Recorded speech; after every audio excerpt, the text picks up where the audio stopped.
নমস্কার বন্ধুরা, আজকে চলে এসেছি নতুন একটা রেসিপি নিয়ে। আজকে বানাবো পাবদা মাছের টক। তাই পাবদা মাছগুলো ধুয়ে নিয়েছি পরিষ্কার করে। এবার মাখিয়ে নিচ্ছি নুন হলুদ, এগুলো মাখিয়ে রেখে দেবো কিছুক্ষণ। আর আমার চ্যানেলে নতুন যারা এসেছো তাদেরকে বলি যে চ্যানেলটিকে সাবস্ক্রাইব করে পাশে থাকা বেল আইকনটি প্রেস করে রেখো, কারণ আমার রান্নার যত নোটিফিকেশান তোমাদের কাছে প্রথমেই চলে যাবে।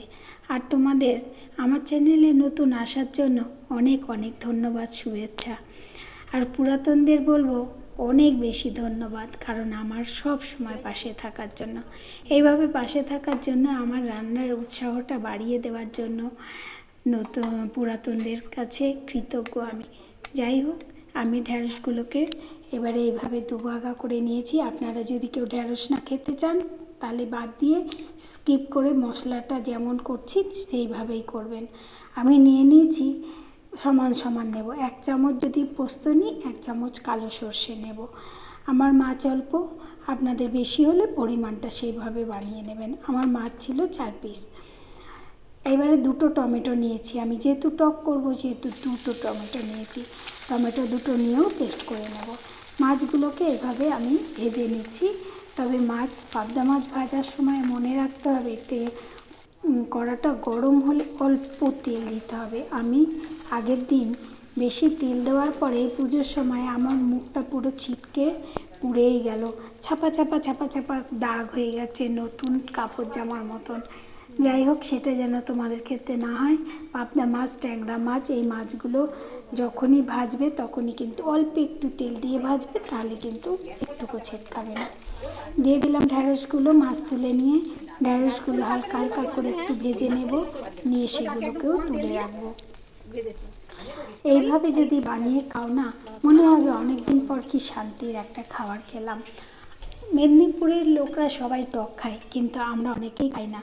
আমরা শিখেছি, আমি কিন্তু মেদিনীপুরে থেকেই শিখেছি টক খাওয়াটা। আগে কিন্তু আমি মাছের টক খেতামই না। তারপরে মেদিনীপুরে গিয়ে একবার টক খেয়ে আমার এতই ভালো লেগেছিল, এখন প্রায় সময় টক দিয়েই ভাত ভালো লাগে। যাই হোক, আমি 2টো শুকনো লঙ্কা ফোড়ন দিলাম, আর দিয়ে দেবো একটু 5 ফোড়ন। এই টকে 5 ফোড়নটা খুব সুন্দর গন্ধ হয়, টেস্টটাও খুব ভালো হয়। আমার গলাটা ধরে গেছে, তাই হয়তো ভয়েসটা খুব খারাপ লাগতে পারে, মানিয়ে নেবেন। আর দিয়ে দিলাম টমেটো বাটাটা। দিয়ে ভালো করে টমেটো বাটাটাকে ভেজে নেব, যাতে একটুকু কাঁচা ভাব না থাকে। কারণ কি, টকে যদি কাঁচা গন্ধ ছাড়ে, যে কোনো তরকারিতে যদি কাঁচা গন্ধ ছাড়ে না, ভালো লাগবে না। ভালো করে কষিয়ে নিয়েছি। নেওয়ার পরে কিন্তু দিয়ে দেবো ওই যে সর্ষে আর পোস্তটা বেটে রেখেছিলাম, ওইটা আগে দিয়ে দিচ্ছি ঢ্যাঁড়সটা, তারপরে পোস্ত বাটাটা দিয়ে দিলাম। দিয়ে ভালো করে আবার একটু কষিয়ে নেব। একটুখানি কষিয়ে নিয়ে জলটা যেই মরে যাবে, তারপরেই দিয়ে দেবো পরিমাণ মতো নুন হলুদ সব কিছু। আমি 4টে মাছের জন্য আমার ছোটো চামচের হাফ চামচ দিলাম হলুদ, আর 1 চামচ দিলাম নুন। আমি নুনটা প্রথমেই কম দিই, কারণ আমার লাগলে আমি দেব। নুন প্রথমেই বেশি দিয়ে দিলে পরে কিন্তু সেটাকে মানে ম্যানেজ করা খুব কঠিন হয়ে যায়। এইভাবে টকবক করে ফুটবে, আর আমি বলেই থাকি। তারপরে মাছগুলো দিয়ে দিচ্ছি। আমাদের যতটা ঝোলের প্রয়োজন তার হাফ যেন থাকে, মানে যতটা জল দেব তার হাফ হবে, টেনে টুনে। কারণ নাহলে কিন্তু ঝোলের টেস্ট হবে না, যে কোনো ঝোল ঝাল যাই কিছু। আমি কিন্তু টেনে এটাকে একদম কমিয়ে নিয়ে এসেছি। কমিয়ে নিয়ে আসলে কি হবে, মাছ মশলা এর যে টেস্টটা না পুরো এত সুন্দর ভেতরে ঢুকে যায়, তখন সে পাতলা ঢেলঢেলে ঝোল হলেও কিন্তু সেই ঝোলটা খুব ভালো লাগবে। কিন্তু ঝোলটা হতে হবে, যতটা জল দেব তার অর্ধেক করতে হবে, তবেই কিন্তু ঝোলের টেস্ট হবে।